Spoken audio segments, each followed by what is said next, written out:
Un jour, j'ai reçu un coup de fil que le type m'a parlé de bourse, m'a parlé de trade, de choses comme ça. Comme j'étais un petit peu intéressé par le trading que je n'avais jamais fait, je lui ai dit oui, pourquoi pas. Et puis il me dit, bon, vous pouvez en fait gagner pas mal d'argent. Moi, je lui ai dit pourquoi pas.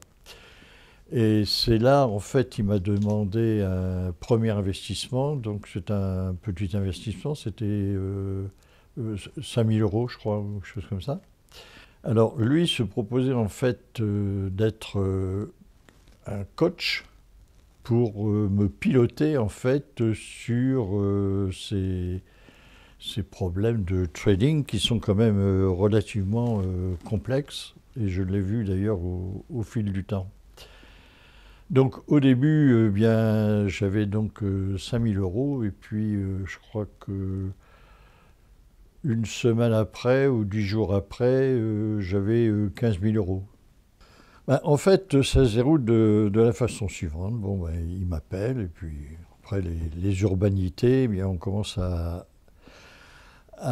se connecter sur Anydesk, c'est-à-dire qu'il prend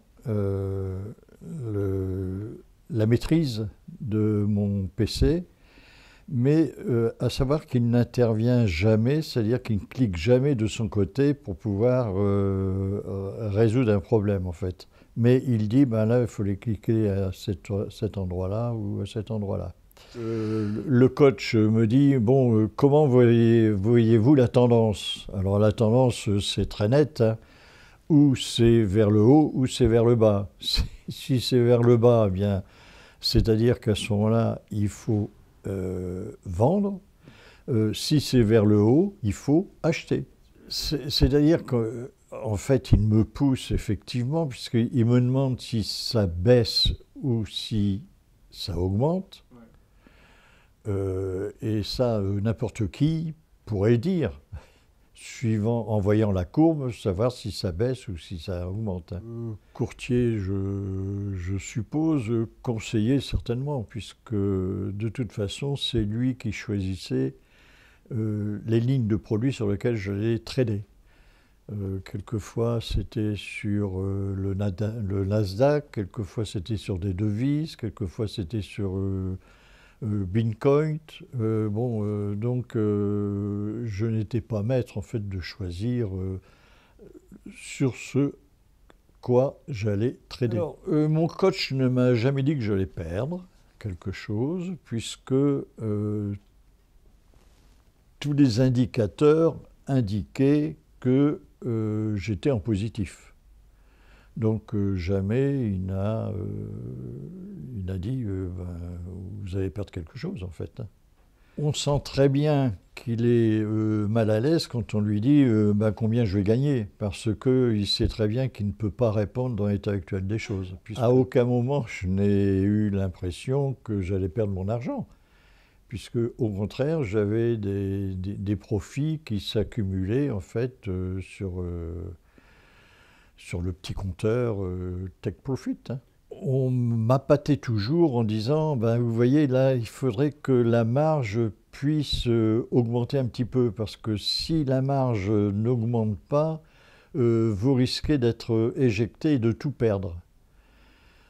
Donc cette fameuse marge qu'il fallait regarder absolument et qui était fonction de tous les achats que vous pouviez faire.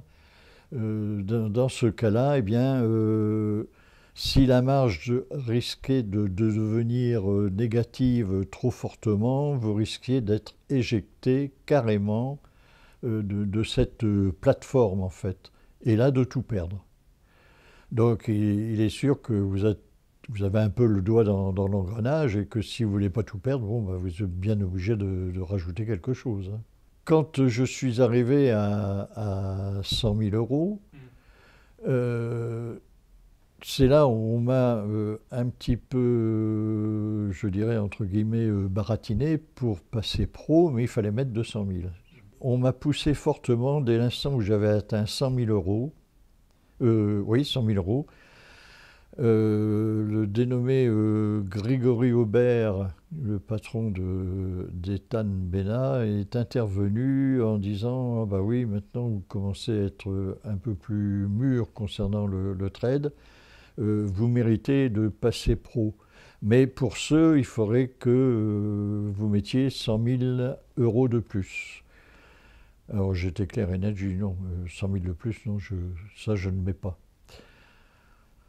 Bon, bah, il dit à 50 000, on peut essayer de. Bon, j'ai dit ok, 50 000, mais il va falloir que je pique dans l'assurance vie, donc laissez-moi un petit peu de temps.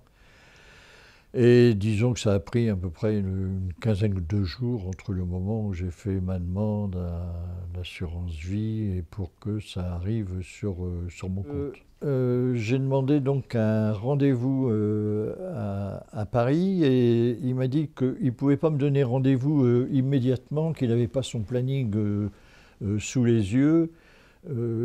Bon, qu'il était très pris avec ses clients et qu'il fallait qu'il voie donc ses disponibilités. Mais que c'était sûr, il allait m'envoyer un email pour me donner rendez-vous. Mon coach habite soi-disant à Limassol. Bon, il se trouve que je suis allé à Chypre, mais Chypre Nord une année, donc on a discuté un petit peu de Chypre, hein. Je trouvais que l'île était très agréable, donc on a parlé un petit peu de Chypre. Lui, il est dans le sud de Chypre, c'est-à-dire côté grec, donc européen, et non pas côté turc. Et dans mon esprit, c'est toujours comme cela. Or, j'ai appris aujourd'hui, en prenant rendez-vous avec lui, qu'il était possible de le voir rue François 1er. Alors là, je pense qu'il va y avoir une petite explication. Je vais vous dire, personne dans ma famille ne sait ce qui se passe, ne sait pas l'argent que j'ai pu perdre précédemment.